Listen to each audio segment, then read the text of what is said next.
What's up, everybody? Welcome back to Wealth Not Weight. I am your host, as always, Joseph Coizza, and today on our episode of Financial Friday, we are talking about living with your parents, yet still having independence. It's a very difficult subject, a very, very touchy one to talk about.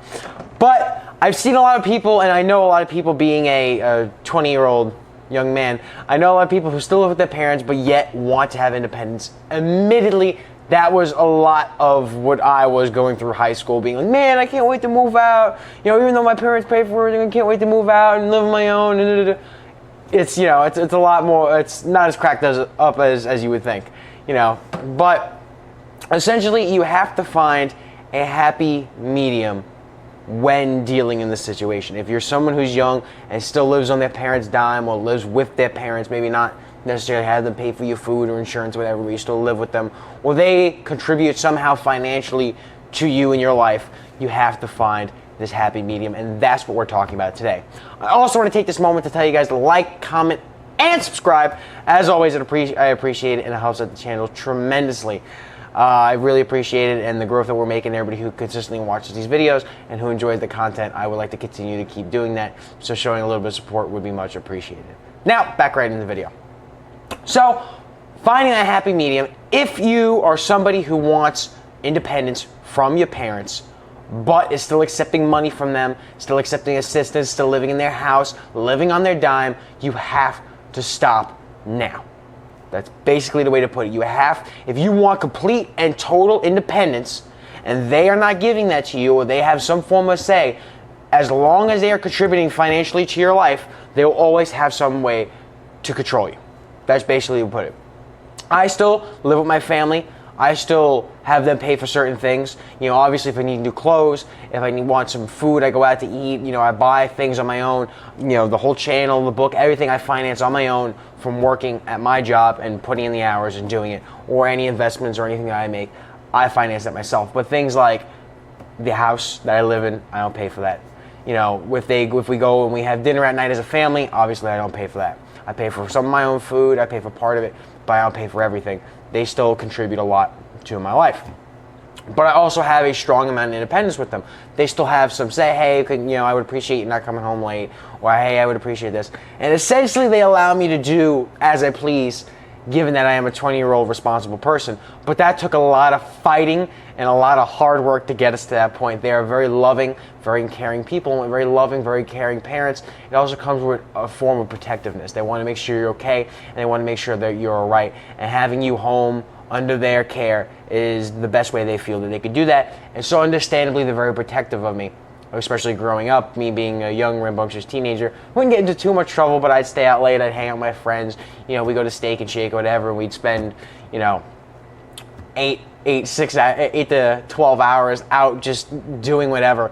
You know, we'd be up till 2, 3 in the morning just out having fun. So obviously they were a little worried and concerned. But it took a lot of work to get us to the point that we're at today.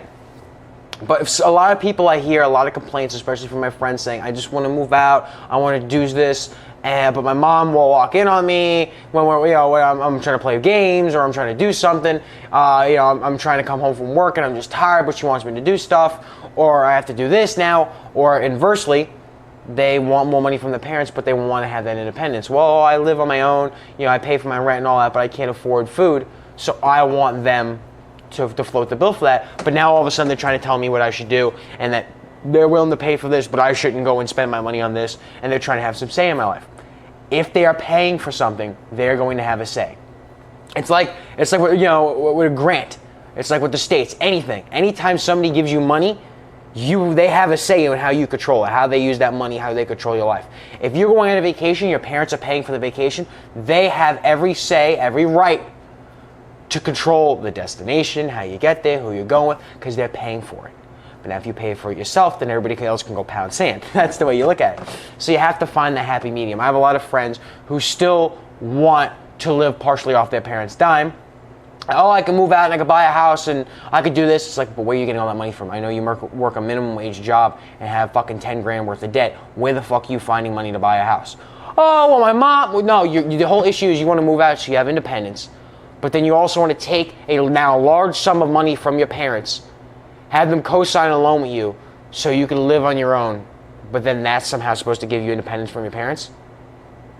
I'm sorry? What fucking magical fantasy world do you think that's gonna happen? What magical fucking fairy gumdrop land do you think that this is gonna go on and that's just gonna work? No. If you want to be a trust fund child, be a trust fund child and live off your parents' dime. If you want complete and utter autonomy and independence, I know some people who unfortunately are in abusive situations with their parents, or they're very in controlling situations. Maybe parents could be addicts, or they just don't talk to you and communicate the way parents should. Then you need to cut ties from that financially and then move on and be your own person financially, so that way you have that independence. We're going to take first we're going to take the stance of somebody who doesn't want to cut ties but wants that freedom. If you want to be a trust fund child, you could be a trust fund child. I personally hate people who are like that. Oh, my dad's going to pay for everything. My mom's going to pay. I got a trust fund. Fuck you. Okay, that's the way I look at it. If you didn't work for where you're at, and your family just pays the way for everything and you're not appreciative of it, there's a difference for having a better off family but being appreciative of it and understanding. But if you're a rich asshole and you didn't do anything to deserve that, fuck you as a person. That's just the way I look at it. I'm a very loving, very caring person, but fuck those people. That's just the way I look at it. If you worked to get to that point and you built that money yourself, great for you. If you didn't but your parents did and you're very appreciative and responsible with it, good for you. It's when you become a cocky dick is when that becomes an issue. By rights, I figure, and I tell people all the time, they laugh and I say, I'm like, oh, I should have been a trust fund child. And I say that in the fact that my grandfather was one of the most hardworking people I've ever met. He died still working. He was on his way to a job, and when he passed away. My father works 16 hours a day just to support his family. He comes in and he puts the time and the effort into this restaurant when nobody else will. No other employee, no other business partner, nobody else will put in the time and the effort that this man does to support his family. And he works 16 hours a day. That's the kind of thing, and he built a life and he built a family where we can enjoy, a little bit more luxury, or we can enjoy certain things. We're far from rich, but we're comfortable, at least is the way I like to consider it. So I can live off that and, work here for the rest of my life and never have any aspirations and just float the bill and have my parents pay for everything. Maybe not fancy vacations, but, float basics at least. But I don't. I want to have that kind of work ethic. I want to be going out, I want to be making my own money, and I want to have that independence. And that's when I started working at a young age. Just because I wanted the independence, I wanted the money to buy video games. I wanted to be able to buy my own stuff. And it was good and bad because my parents were like, oh great, he's spending his own money and he understands the value of $1 and doing stuff. But then anytime I'd be bad, they'd be like, I'll take your PlayStation away from you. It's like, you can't, I paid for it, so what you can do now? Then it's like, oh, I'll turn off the power. And it's like, oh, you got me there, What am I going to do, get a fucking portable generator and stick it out the window? I mean, I might have done that, knowing me, I probably would have done that. But it never came to that, thankfully. But if you're going to live off your parents, you can do that, and if you're comfortable, good, but don't complain about it. I know people who want their parents to pay for everything, but also want all the freedom in the world. You can't have it both ways. If you can, fucking phenomenal, you found some sort of magical loophole, but you can't. You can't have your parents pay for literally everything, and then also have the most freedom in the world. As a normal person who pays for other things, you can't do it. And then inversely, somebody who wants somebody of their parents to maybe pay for more things, but also wants that freedom, the more financial freedom that you build up on your own, the further control they have over you. Always remember that. And I explain this to my brother, I explain this to my friends, and everything, when maybe they're having an issue, and they say, oh, I wish they wouldn't, be able to control me with this, or I wish they wouldn't dictate with this. It's like, well, who's paying for it? Oh, well, they are. Or who gave you the money for this? Or why do they have control of you? It's because you're living in their house, because you're doing this. If you want that freedom, you need to go out and gain your own financial independence. Being at this age is such a crucial age for us, for me and all my friends, and probably a lot of you watching. It's very difficult to find that happy medium. I'm not saying you should go out and just eat dirt for your life just because your parents wouldn't let you go to a party and ruin yourself financially. But I'm also not saying to stay in and live off their dime. What I'm trying to do is find that happy medium, for me at least. You could be one side of the spectrum and the other that it's whatever. You don't want to have them have any say in your life, then you need to have complete autonomy. You want them to have some say in your life, good, then you can fucking be a trust fund child, that's okay. But I'm trying to find that happy medium, as in where currently the things that I can afford to spend money on, I will. If I can afford to spend money on new clothes, if I can afford to, pay for certain luxuries, movies, any additions, building a business, anything that isn't over my pay grade, I will pay for it on my own. Toothpaste, deodorant, all the basics, things like room and board. It's kind of the way I look at it. I can't pay for rent yet with a whole salary set up and then divert all that money to it without hurting myself in some sort of financial aspect. So I have to succumb to the rules that come with that. If my parents are like, hey, don't do this in the house, maybe there might be an argument back and forth with it, but at the end of the day, they have a say on it unless I go around them and do something they don't want me to do. But they have some sort of financial say because they're the ones backing it. So I'm trying to find that happy medium personally. I'm trying to take on enough responsibility but not ruin myself financially. Back to the example of my friend who's like, oh, I want to go out and pay for a house and do everything on my own. Do you understand the amount of financial responsibility that would be? The insurance, all now the food, the rent itself, any repairs. Then you have to do your own car payments because they ain't fucking paying for it. You're living on your own. You're making your own money. Are they going to pay for your car? No. A whole financial burden that you're just fucking yourself financially by saying, I just don't want my parents to walk in on me when I'm in my room, or I don't want to be bothered when I come home from work. Those small little issues, and you're going to fuck yourself that big financially? No. If you really want complete and total independence, like I said, you have to get that financially, but you can work towards that. If you could deal with a couple small things here and there, being like, all right, they're going to walk in on me, well, out knocking. They're going to, come and bother me when I came home from work and I'm upset. But you know what? They pay for literally everything else. So the other option is I go in and eat shit for my life, and I live in a small rinky-dink apartment on my minimum wage salary while also having 15 grand worth of debt. Or I kind of deal with it and then they pay for part of it and I can build up money so maybe a couple years from now I can move out and not have to worry about that issue and then pay for a house on my own or put money towards rent or have some sort of financial stability. You have to work smart.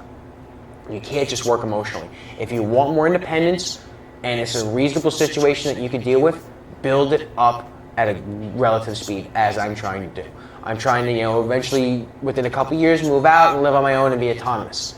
I could then have all the independence I want.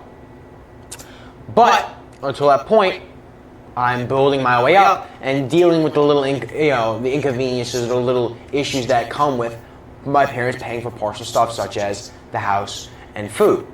Anything that I pay for on my own is me and my independence. But anything that they pay for, they obviously have a say in the matter. So I'm trying to limit the control that they have by paying for the things that I can afford to pay for, but also things that I really can't afford to pay for, say rent. I can't just throw $12,000 a year right now at rent. That's not something I'm capable of doing yet. Same thing, and then adding insurance and cars and building everything on top of it, and then all the responsibilities that would be an adult. In a couple years I will be able to, but not right now at this very moment. So I have to deal with some small inconveniences to get to that point, but slowly build up money, and that's the way I tell all my friends. Right now, and my one friend's like, nah, I ain't moving out, y'all. When I graduate from college, then I'll move out, which is the smart thing to do. If they're paying for, a place to live and you can live with them and they're fine and they're not horrible people to deal with, okay, so you have a little less freedom. So you're just like, I got to deal with their crap right now. It's a part of growing up. It's like when you're a teenager versus when you're a young adult too. You want that freedom, you want that autonomy. What if you could deal with some small inconveniences? You could set yourself up financially in those years while dealing with those inconveniences. So that way the years after that, you're leaps and bounds ahead of the way and you're like, I'm glad I put up with the small little bullshit things and then set myself up financially so now for the rest of my life I'm okay. I have the money now that I can put towards rent, and then I have a job and I'm working and I'm building my way towards becoming an adult financially. Not just, I'm going to live on my own and figure out like I know a lot of people did. I know someone who's like, man, my mom doesn't let me do anything, I can't do this. They went out and they got a room with their girlfriend and their roommate, and guess what? The roommate moved out within 6 months and their girlfriend broke up with them. Now they're stuck paying for shit on their own and they can't really afford everything and they got to work 50, 60 hours a week just to afford basics, which is heartbreaking. It's horrible. I hate to see it. But if they wouldn't have dealt with those small inconveniences like my mom doesn't want me to go out late or my mom doesn't want me to go and party on the weekends, then they would have set themselves up better financially. But if that freedom and that independence is such a big thing to them that those small inconveniences are big inconveniences, then they had to do what they had to do. And it's all relative to it. The reason why I'm working towards financial independence is because I want freedom. I don't want anybody telling me what I can do and what I can't do. I want to be able to do what I want to do when I want to do it, essentially. I want to be able to live a comfortable life, support me and my family when I have a family, and enjoy life the way I would like to enjoy it without having somebody dictate what I have to do or dictating my time. Obviously, that means moving out and moving away from my family in some aspect and living financially on my own. But until I get to that point, I'm going to build up the money so that way I set myself up because I don't have those major problems. If you have those major problems, again, you have to get that independence pretty quick. And if you don't have those major problems, then you can just, I guess milk your parents' dime for as long as you need to. But I digress. And, that's the way I look at it. So that's the end of it. Are you guys still living with your family? Are you guys still living with your parents? If so, how's your independent situation going? Do they still control your life because they pay for a lot? And if not, and they don't pay for a lot, are they still trying to control your life? Sometimes parents can be like that. Sometimes they can be a little controlling. Sometimes they can be not controlling. Who knows? Let me know. If you guys like this video, like, comment, and subscribe again. Like I said, I much appreciate it, and it means a lot for the channel. If you like content like this, let me know, and I'll keep doing it. So that was it for this Financial Friday, and I'll see you guys next time.